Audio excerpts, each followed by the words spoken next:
When it comes to towing, seeing is believing. That's why Chevy Truck's advanced camera technology offers up to 8 available cameras for 14 unique views, so you can focus on the view that really matters. Chevrolet, together let's drive. Learn more about Chevy Trucks at Chevy.com. Safety or driver assistance features are no substitute for the driver's responsibility to operate the vehicle in a safe manner. Read the vehicle owner's manual for important feature limitations and information.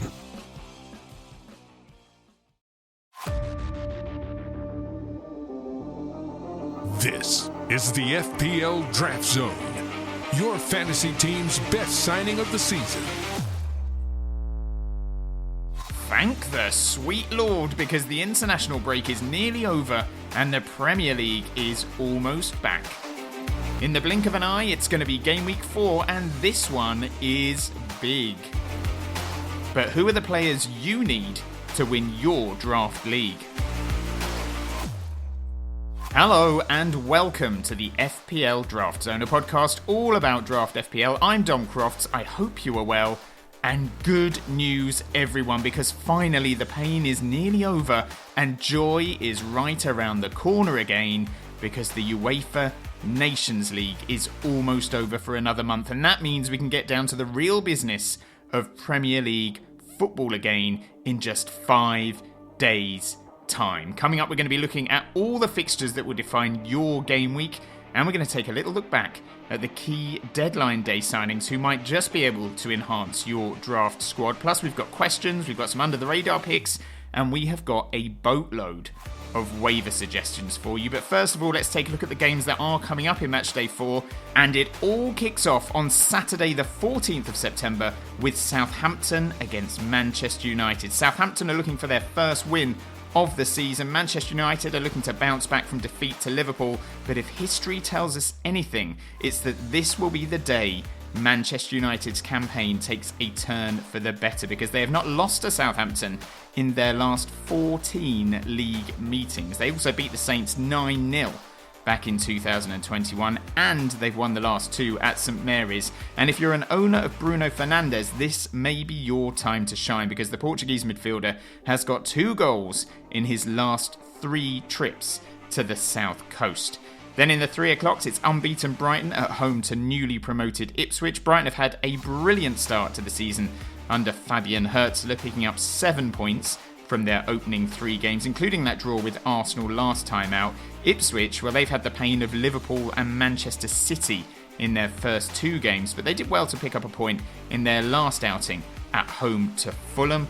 Crystal Palace and Leicester meet at Selhurst Park, with both teams still looking for their first wins of the season. Palace earned a hard-earned point at Stamford Bridge last time out, but they were outplayed for large spells in that one. Leicester have been outplayed in pretty much all of their fixtures so far, but they've not been humiliated yet, and they have kept things pretty competitive, at least in terms of results. It's a London derby at Craven Cottage, with Fulham entertaining West Ham. Owners of Anthony Robinson and Emile Smith-Rowe will be pretty happy with how things have gone so far for them, but if you drafted Rodrigo Muniz, you'll be hoping that this is the week he starts to show a bit of form. As for West Ham, it's a similar story actually, with some highly regarded players like Bowen and Paquetá returning for draft managers, but the likes of Fulkrug testing the patience of draft owners. And then at Anfield, it's Liverpool against Nottingham Forest. Liverpool have won every game under Arne Slot so far, and they've not even conceded a goal yet. But Forest, well, they're unbeaten too. They've got 5 points from their 3 games, and Chris Wood has returned 19 points so far this season, which by my maths makes it an average of 6.33333333 recurring points a game. The champions Manchester City are also in action on Saturday afternoon with a home game at the Etihad against Thomas Frank's Brentford. Erling Haaland will be looking to make it a hat-trick of hat-tricks. He's already got more goals on his own this season than every other Premier League team.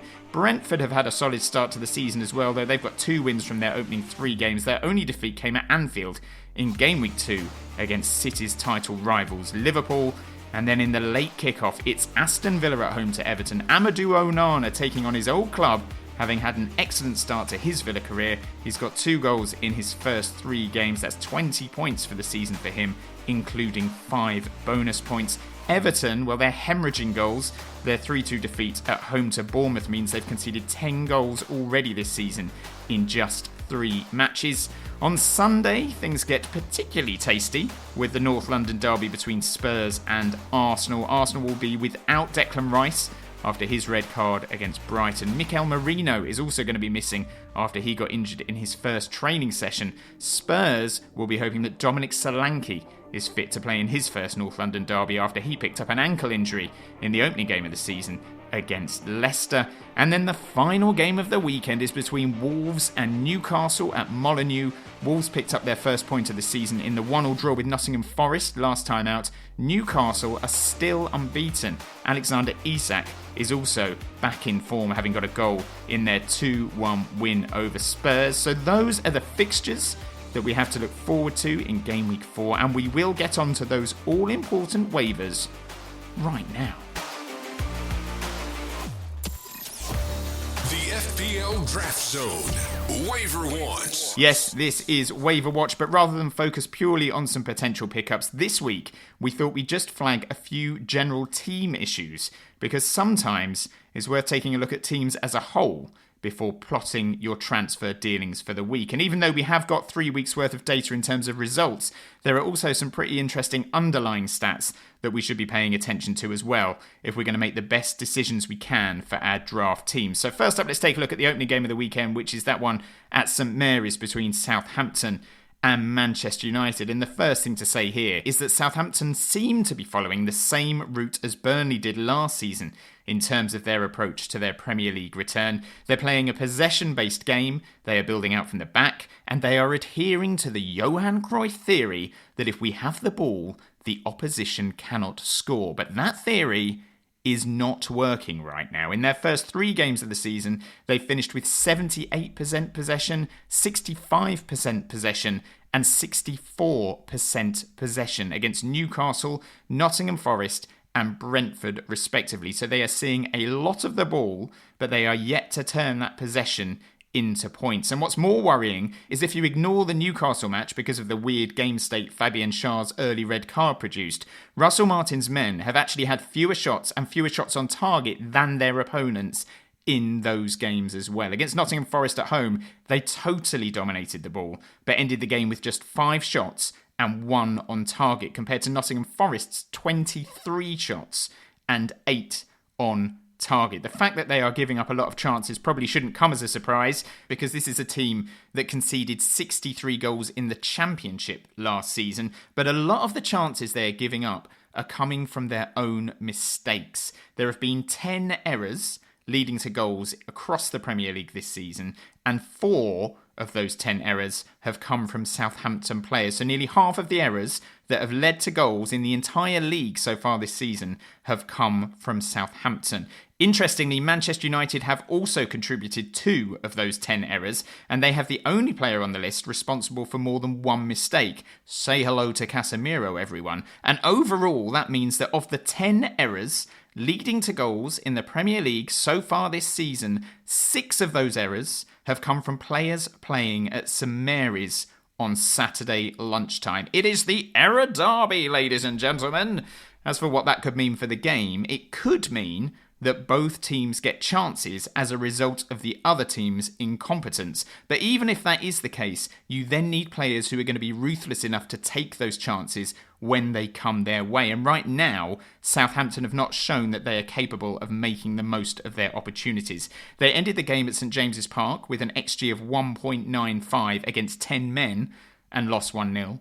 They created next to nothing in their only home game of the season so far against Forest. They created just 0.21 XG. And last time out, they underperformed their XG again in the defeat to Brentford, scoring once from 1.65 XG. Manchester United, on the other hand, have got players that have, at least in the past, shown a ruthless streak. Marcus Rashford has been criticised for a while now, but it was only 2 seasons ago that he scored 34 goals in all competitions. And despite that criticism continuing after his blank against Liverpool, he could easily have picked up an assist in that match. He was the most impressive of United's attackers, in my opinion. So if you're a patient Rashford owner, this might be the week you reap your rewards. And Bruno Fernandes may have been quiet against Liverpool, but he still has an XGI this season of 2.1, which means he could easily have picked up 2 returns already this season. He's stuck on just 7 points right now, which is frustrating for owners of the Portuguese player. But if you're asking me who I think is more likely to return out of him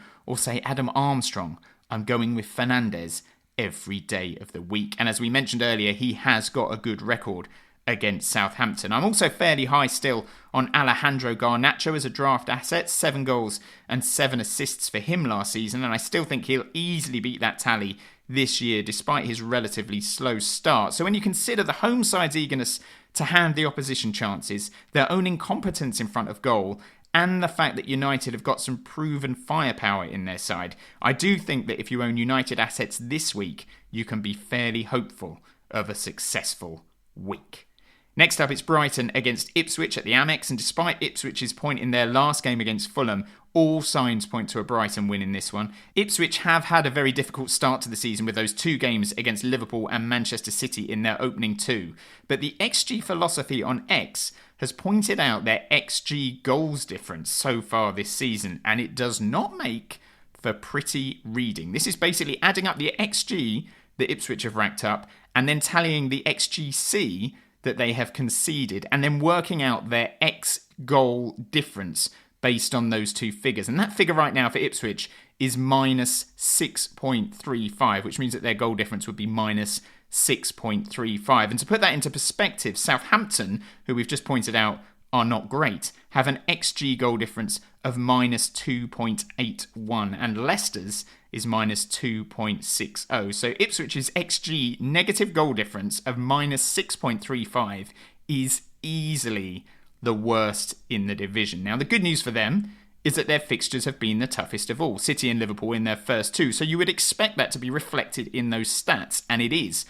But the bad news for them is that guess who are the top 3 teams for XG created in the league?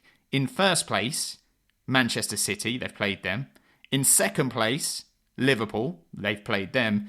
And in third place, guess who? Yes, you guessed it, Brighton and Hove Albion, Saturday's opponents. Brighton have created 5.75 XG so far, and in even more bad news for Ipswich, they're actually overperforming that figure, having scored 6 goals so far. So all signs point to a Brighton win on Saturday, which is good news for owners of Pedro, Mitoma, Welbeck and Minte. Most of those will, of course, be taken in your draft leagues. But if you want to roll the dice and gamble on a Brighton clean sheet, Ferdy Kadioglu is going to be free in a lot of leagues still and will probably earn a start in this one, or at least in the very near future. Pervis Estupinan got some minutes against Arsenal last time out, and he could well be an option on the waivers too. And even the likes of Van Hecker may be available as well. So lots of choice for you if you're keen on a Brighton defensive asset. After Ipswich, it's Forest at home for the Seagulls. So a couple of good game weeks if you do decide to go there. As for Ipswich's chances of scoring against Brighton, they have yet to reach even 1 XG in any of their games so far, with the highest figure they've reached being 0.71 against Fulham, which is of course more bad news. But, good news. Brighton have conceded 4.97 XG so far, despite only conceding twice. So they are giving up chances. Now, half of that XGC was against Arsenal last time out at the Emirates. But what I'm saying is there is a chance that the Tractor Boys might find the back of the net on Saturday. A small sliver of a chance and a little bit of hopium for the team from Suffolk. But if you're asking me what's going to happen in this one, I mean, Brighton are going to win without conceding a goal, aren't they?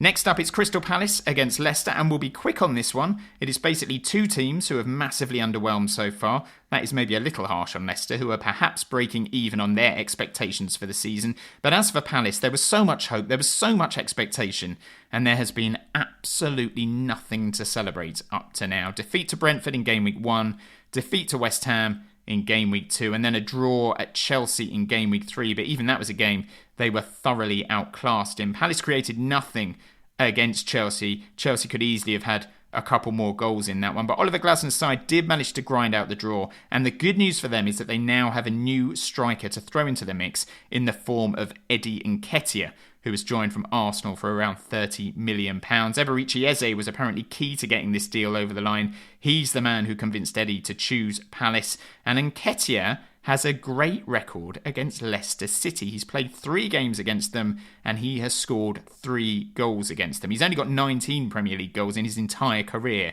so that means nearly a sixth of his goals have come against the Foxes. He will be available in some draft leagues where managers are perhaps a little less engaged. He may even be a trade option, especially if you think he's going to hit the ground running at Palace. And if that is the case, try to get him in before he shows what he can do on the pitch. Leicester City, well, they've scored in every game so far. So even though it might be tempting to invest in Palace defensive assets, their own frailties at the back and an ageing lunatic named Jamie Vardy may make them a waste of a waiver. And while we're on the subject of Leicester, if you want to get a deal over the line early, Odsonne Edouard joined from Palace on deadline day. He signed on loan until the end of the season. He won't be available for this one, but if he is free and you can get him in while other managers are focusing on this game week, he would be a very decent pickup and a good option as your third striker. He's never really hit the heights of what was expected of him at Palace. He's got 6, 5 and 7 goals in his 3 seasons with the club, which works out to around a goal every 3 games.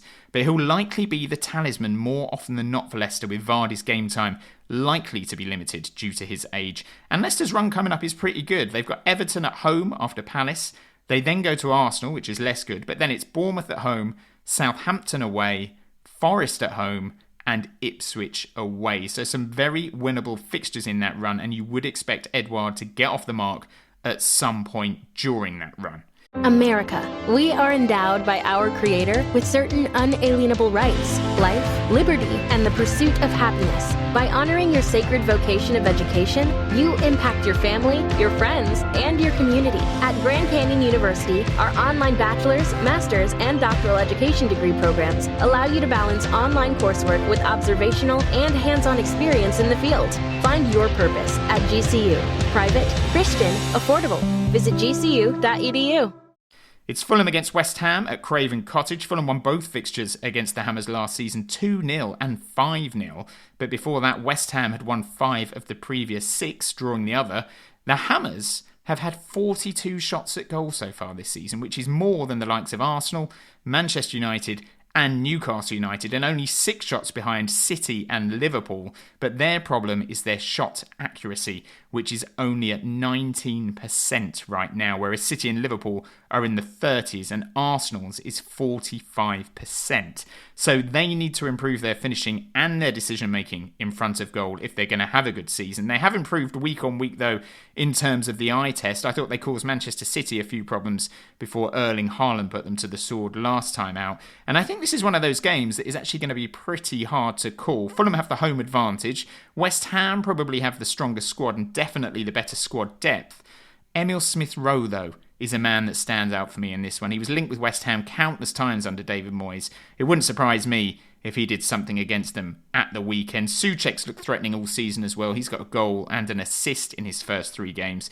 But to be honest, I don't think there's any real standout waiver options here. The likes of Robinson will be taken, but would be a nice pickup if you can strike a trade. Fulham have another home game after this one against Newcastle. West Ham, on the other hand, well, they've got 2 London derbies coming up against Chelsea and Brentford. And both Fulham and West Ham have something in common, which is that they have strikers whose stock was high at the start of the season, but who are now at an all-time low. Fulkrug can't even get in the West Ham starting 11 at the moment, and Muniz of Fulham has yet to score, but is at least getting minutes. So if you have faith in either realising their potential, now could be a good time to have the courage of your convictions and test the water for them with a trade offer, because owners of both are probably sick and tired of them right now. Liverpool's home game against Nottingham Forest could see Arne Slot's men make it 4 clean sheets in a row, which means a route into their backline would be lovely. 3 of the 4 Liverpool defenders would have been taken pretty early on draft night, but Ibrahima Konate's injury record may have put a few managers off him, to begin with at least. He's surely taken now, but if he is free in your league, it's a no-brainer to pick him up. And it might even be worth holding on to Quansah if you have him, purely because of Konate's track record with injuries. In the last 2 seasons at Liverpool, Konate has averaged just 17 games a season. And if that trend continues this season, then Quansah could well end up making more appearances than Konate. He is a player who is not high on many draft managers' shortlists right now, but if you're prepared to play the long game and have Kwanzaa as your 5th defender, he could be a strong pickup over the course of the season. There's definitely something in buying low in draft if you can afford the space in your squad to hold them. And Darwin Núñez is another player whose stock is falling fast. He didn't play against Ipswich in Gameweek 1. He's managed a total of just 14 and 18 minutes respectively in the 2 games that followed. Managers who drafted him early will probably be pretty worried right now that they've signed a dud, but I do think there is still hope for owners. His international ban with Uruguay means that he spent the whole of this break with Arne Slot, learning his style of play, getting some one-on-one time with the Dutchman, and getting drilled in slot ball.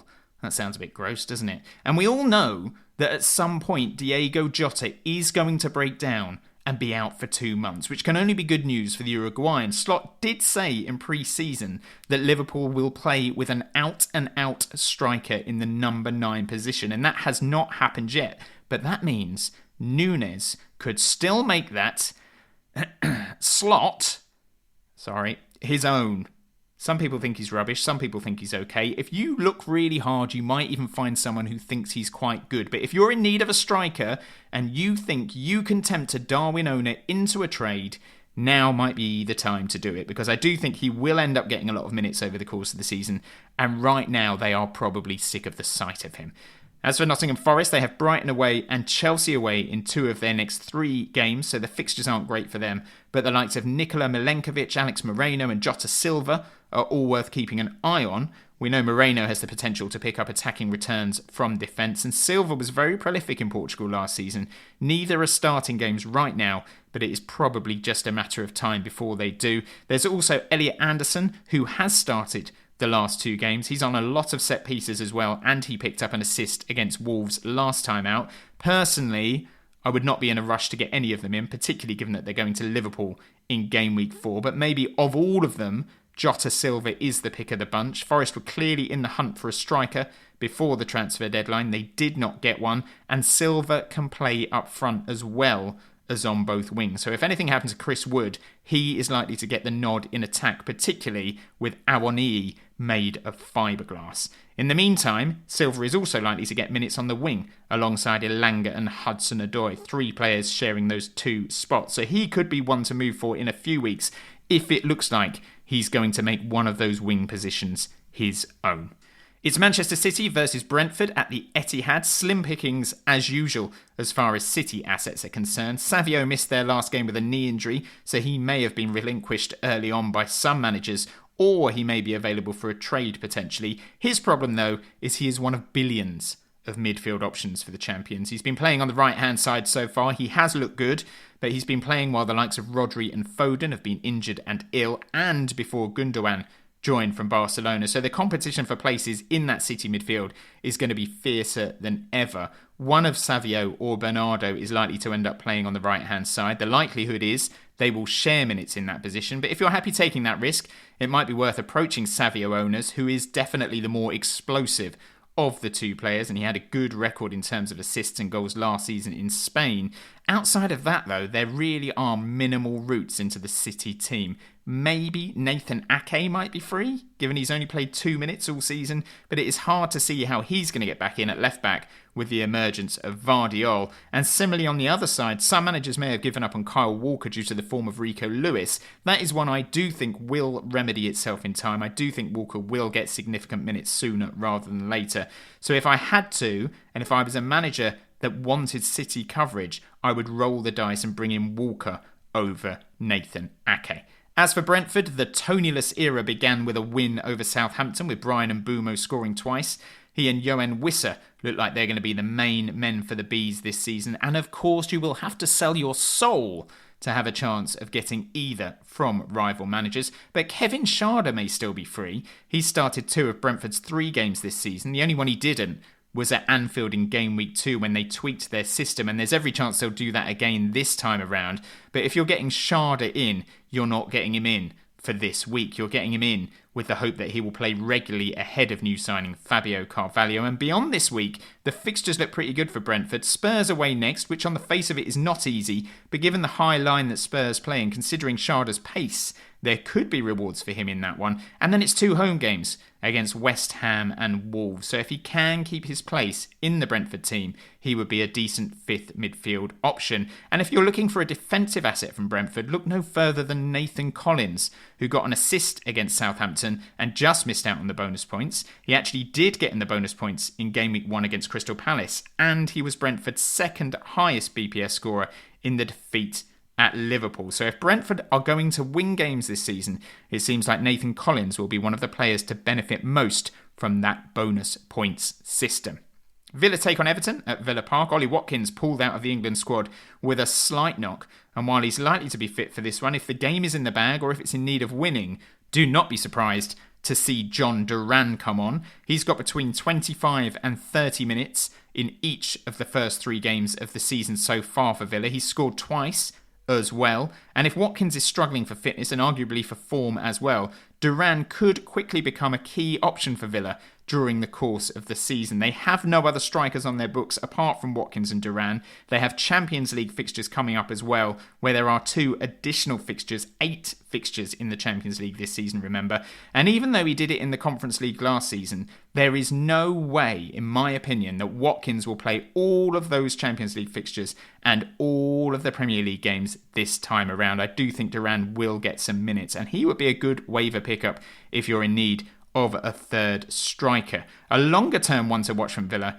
is Emi Buendia, who played for Villa's under-21 side last week and scored twice in front of Unai Emery, who was watching in the stands. He's not going to be rushed back into the starting 11. He's certainly not one for now, but Emery used him a lot before his injury, and I do think he will get lots of minutes as the season progresses, maybe sharing time with Morgan Rogers. The fullback slot remains tricky to call for draft managers at Villa at both right back and left back. Matty Cash's injury saw us all place our faith in Nedeljkovic as a clever route into their backline, but he was overlooked last time out in favour of Lamar Bogard, so that's an area I would not go near until there's a bit more clarity. As for left back, Digne has been excellent so far this season. He's already seen off Alex Moreno, and now he's facing a battle for minutes with Ian Maatsen. It's a battle I think he will lose in the long term, but right now that shirt is his, and if you can get either of these players in your squad and ride out the games where they don't play, they would both be solid signings. Digne got an assist last time out and finished on 2 bonus points, so I suspect he will start again against his old club Everton. But the thought of Maatsen coming off the bench and going one-on-one against a 35-year-old Seamus Coleman or a 39-year-old Ashley Young, that gives me chills. And then there is Amadou Onana, absolutely not a long-term draft option in my opinion, but he has 2 goals in 3 games, both from set pieces, and he is playing his old club too. What's that noise? Oh yes, it's a narrative klaxon. Do-do-do-do-do-do. Surely his 3rd goal of the season is nailed on, as is the non-celebration celebration. Respect my old club routine. You love to see it. Everton assets, on the other hand, well, sign at your own risk, but Iliman Ndiaye looked pretty lively in the defeat to Bournemouth, and Everton's run after Villa is actually very good. It's Leicester away, Palace at home, Newcastle at home, Ipswich away, Fulham at home, and Southampton away in their next 6. So if you assume it's going to be 4 straight defeats after this weekend, and I think it will, I reckon the tables will turn slightly after that, and Sean Dyche will get a few wins in the following game week. So Ndiaye, DCL, and Jack Harrison, who's been quite bright so far this season, might all be worth rolling the dice on. If I had to pick one though, it's that man Dwight McNeil for me. He may look like a scrawny rat from an Aardman animation, but he has already created more than 1.6 XGI. He's picked up 1 assist already, and with those fixtures to come, I reckon he will get a couple more returns. He got 3 goals and 8 assists last season, 7 goals and 5 assists the year before that. So if you do go there, those are the sort of returns you'll be looking at over the course of the season. But as a 5th midfielder for a short-term run against those opponents coming up, he is a decent option. Next up, it's Bournemouth against Chelsea. Let's start with Chelsea. And even though they got rid of Raheem Sterling, their squad depth increased again with the signing of Jadon Sancho. And it is now basically impossible to work out who is going to play where and who is going to play when. Last time out, it was Palmer, Madueke and Neto feeding Jackson. Neto lasted just under an hour before being replaced. João Felix came on for him. Mudryk also got 16 minutes. Nkunku got 4 minutes. And now Sancho has to be added to the mix as well. So outside of Palmer and Jackson, I'm not entirely sure having a Chelsea attacking asset is worthwhile. We still don't know if they're going to be any good either. They lost to City, they beat a woeful Wolves, and they drew with a pretty poor Crystal Palace. Their fixtures are decent. After Bournemouth, it's West Ham away, Brighton at home, and Nottingham Forest at home. But would I bet the house on them winning any of those games? Probably not. And would I bet on who is going to play in any of those games behind Jackson? Definitely not. I actually got João Felix in on the waivers last week. He wasn't my first choice by any stretch, but I needed to bin off Daichi Kamada. And I'm already thinking of getting rid, just because Maresca Roulette looks like it could be even worse than Pep Roulette. And we all know how bad that is. Defensively, Chelsea have been pretty good at home, despite a lack of clean sheets. They only gave up 0.48 XG against Palace, so they were a little unlucky to concede in that one. And City only created 1.18 XG against them, so there is potential for a fairly solid backline there. And at least there seems to be a bit more clarity on who Maresca favours at the back, with Colwill and Fofana in the centre, Cucurella on the left, and then presumably club captain Reece James returning this weekend until he gets injured again around the 17th minute. Bournemouth have had a very solid start to the season. They're unbeaten so far. Semenyo has been their standout attacking asset. However, he's almost certainly taken in your draft league, but Marcus Tavernier might not be, and he has also looked very good this season, particularly when you look at his underlying numbers. He got off the mark with a goal against Newcastle, but his XGI figures are already up to 2.3, and his XG is at 1.9, so he could easily have returned at least once more in those opening games. His non-penalty XGI is actually the 7th best in the Premier League of all players after 3 games. He's only behind Erling Haaland, Kevin De Bruyne, Mo Salah, Semenyo, Luis Diaz and Johan Wissa. So you would think that returns are imminent for him, and if he'd taken his chances and Semenyo hadn't, maybe we'd all be talking about him a little bit more and Semenyo a little bit less. The only downside for Tavernier is Bournemouth's fixtures, which are very much a mixed bag. Chelsea at home is a game I actually think they will win, but it could go either way. Then it's Liverpool away, then a nice couple of games with Southampton at home and Leicester away, but then it's Arsenal, Villa and Manchester City after that. So Tavernier is a player who, if you can stick him on the bench for those tougher games, but get him in for the easier ones, you might well get a return or two from, certainly based on those underlying stats. Enes Unal is also expected to return this weekend for Bournemouth, so he's a solid third striker option in larger leagues if he is going to be Evan Nielsen's understudy at the Vitality. Defensively, Bournemouth are giving up a lot of chances right now, so I wouldn't go near their backline just yet.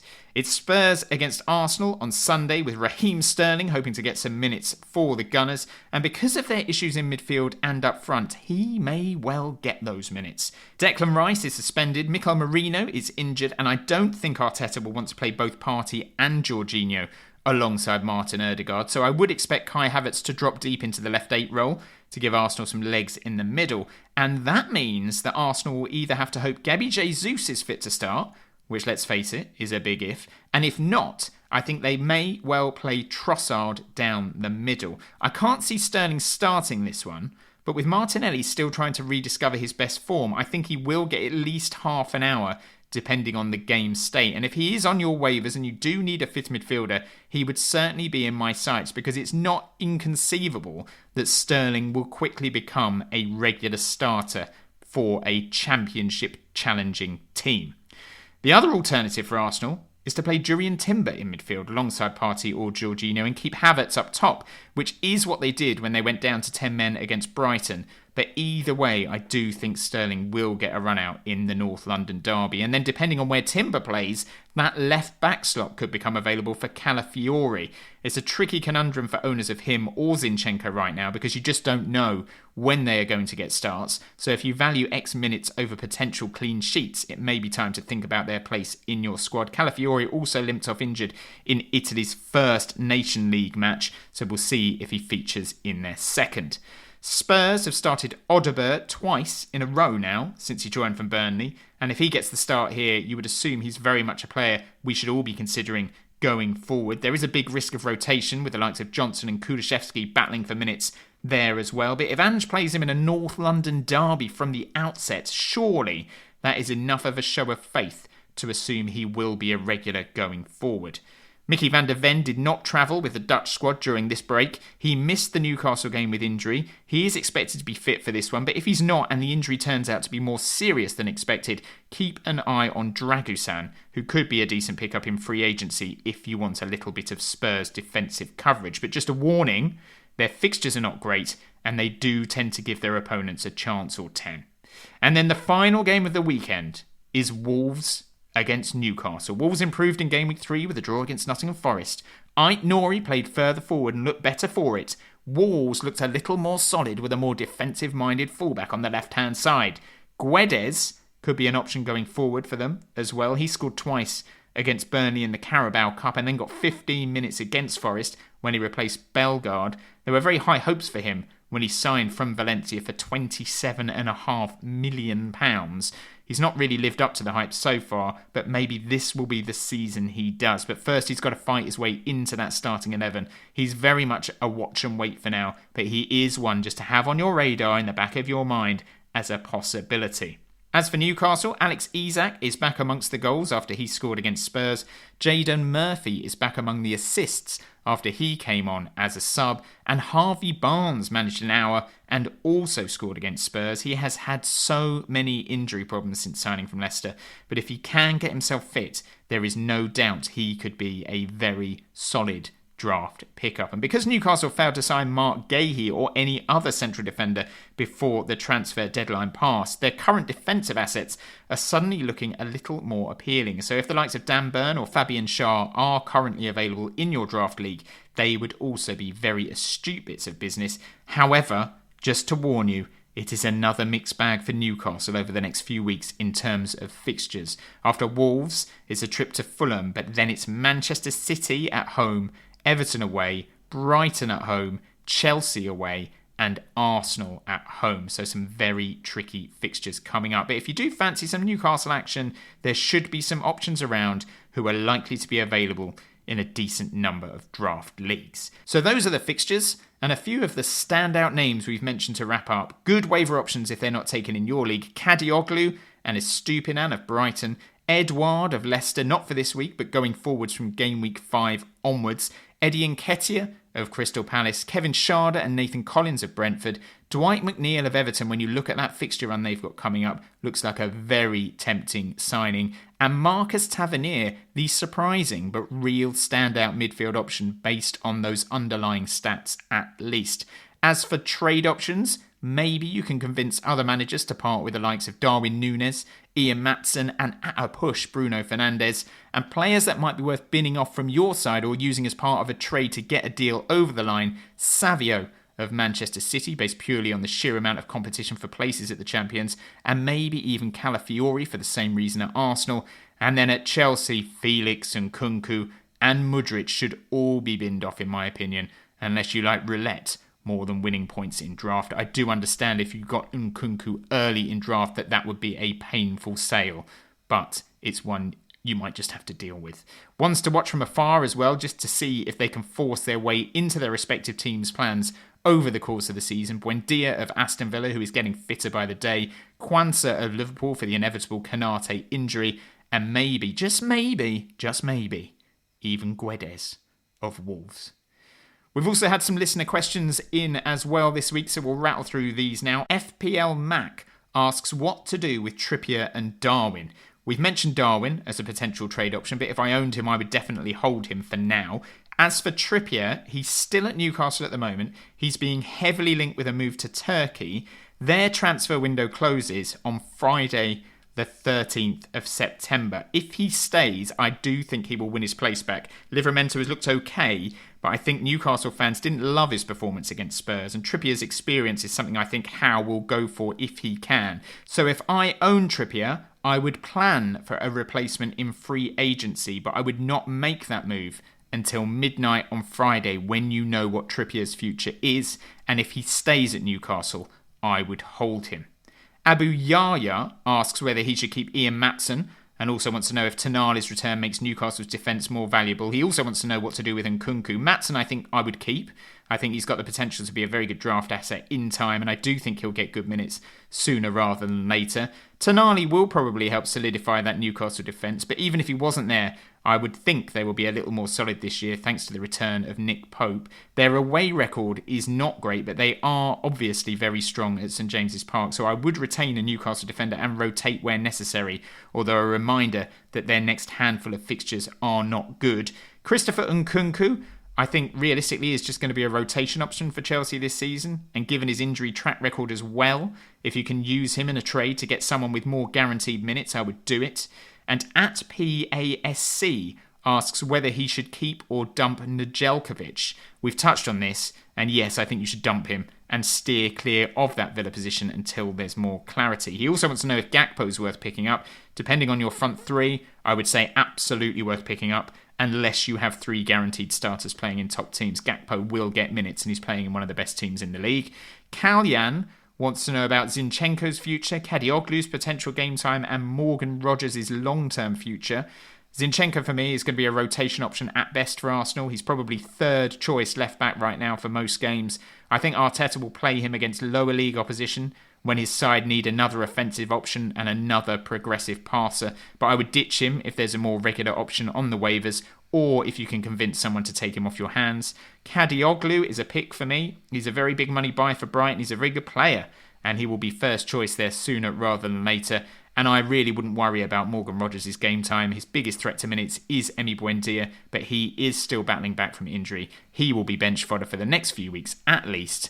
And Rogers, he's playing well enough to overcome any competition that comes his way anyway. So I really wouldn't worry about Morgan Rogers.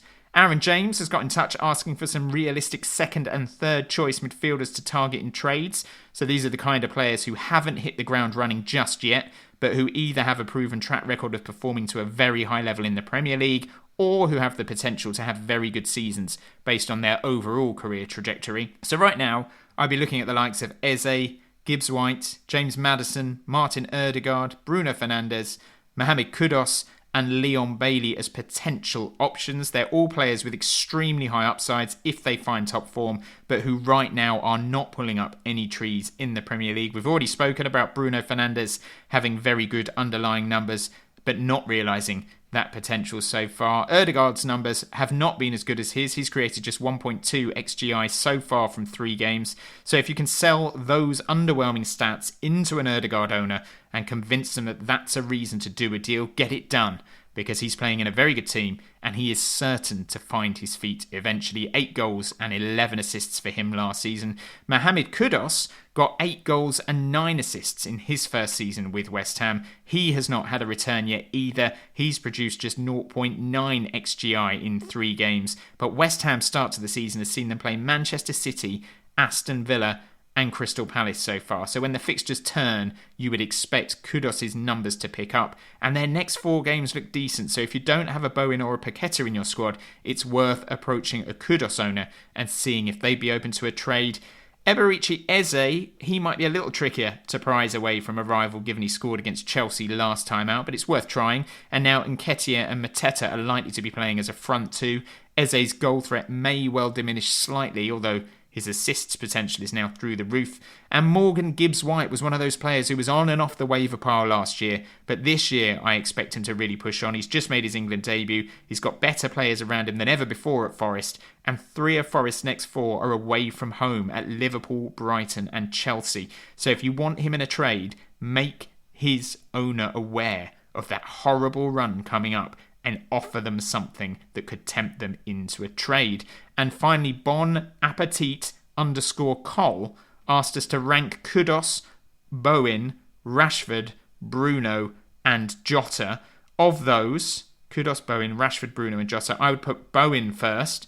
Jota is obviously playing in the best team right now, but his injury record means it's almost certain he will break down sooner rather than later, whereas Bowen is an X-minutes monster. He's also, Bowen, outscored Bruno Fernandes in 2 of the last 3 seasons, so I would put him ahead of Fernandes, and then I think it's between Kudus and Rashford for 4th and 5th, so I would go first choice Bowen, second choice Jota, third choice Bruno Fernandes, probably 4th choice Kudus, and right now Marcus Rashford down in 5th. Now, before we go, I'm also going to give you a little update on the FPL Draft Zone Draft Leagues, which are in their inaugural season. There are 3 head-to-head leagues, and we have got a lot of brilliant managers in there who are really going for it. In one league in particular, there are trades happening all over the shop. It's actually insane.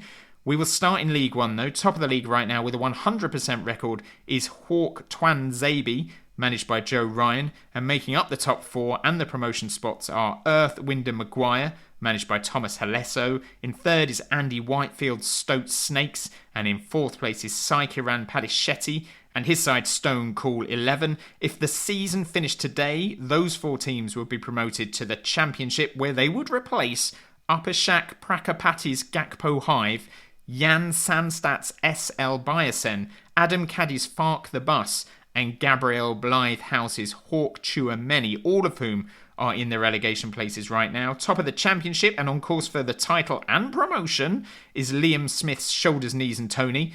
And also going up as it stands in these very early game weeks are BK and Ventura Ramos, Corey Judd's The Skirtle Squad, and Louis Tam's Calafiori Dreaming.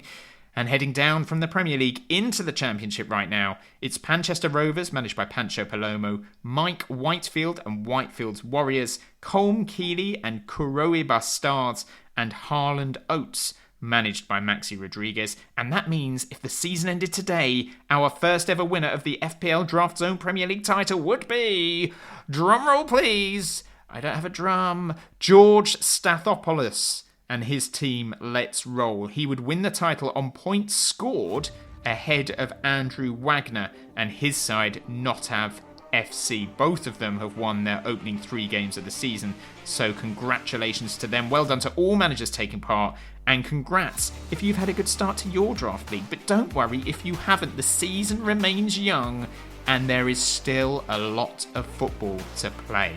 But that is almost it for today. Game Week 4 starts on Saturday the 14th of September at 12:30pm BST with a game between Southampton and Manchester United. The deadline for your waivers is Friday the 13th. Friday the 13th of September at 11am BST. We will be back on Sunday night / Monday morning with a look back at all the drama from the weekend, so make sure you keep your eyes and your ears peeled for that. And in the meantime, do not forget to subscribe to the pod if you haven't already. We are now on pretty much every podcast platform you can think of, and we're also putting out audio on YouTube as well. And if you listen to us on Apple Podcasts, by the way, it would be fantastic, brilliant, fantastique, if you could leave a 5-star review. That's the only payment we require from you, if that's okay. There's no Patreon in these parts. Spend your money on a cup of coffee or a beer instead. But please leave us a 5-star review on Apple Podcasts. You can also follow us on social media for free. We're on X and Instagram. Our handle on both is @FPL Draft Zone. But that really is it for this week. Good luck ahead of Game Week 4. Good luck navigating the remainder of this very tedious international break. Good luck in the waivers, good luck in free agency, and good luck if you're trying to work the trade of the century with a rival manager. As always, let us know how you get on. Send us screenshots of your new signings and feel free to fire over any draft dilemmas. But until next time, thanks for listening and bye for now.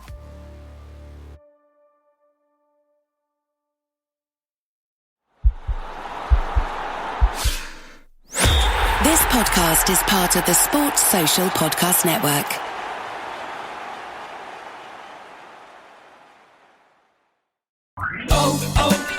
O'Reilly. You need parts? O'Reilly Auto Parts has parts. Need them fast? We've got fast. No matter what you need, we have thousands of professional parts people doing their part to make sure you have it. Product availability. Just one part that makes O'Reilly stand apart. The professional parts people.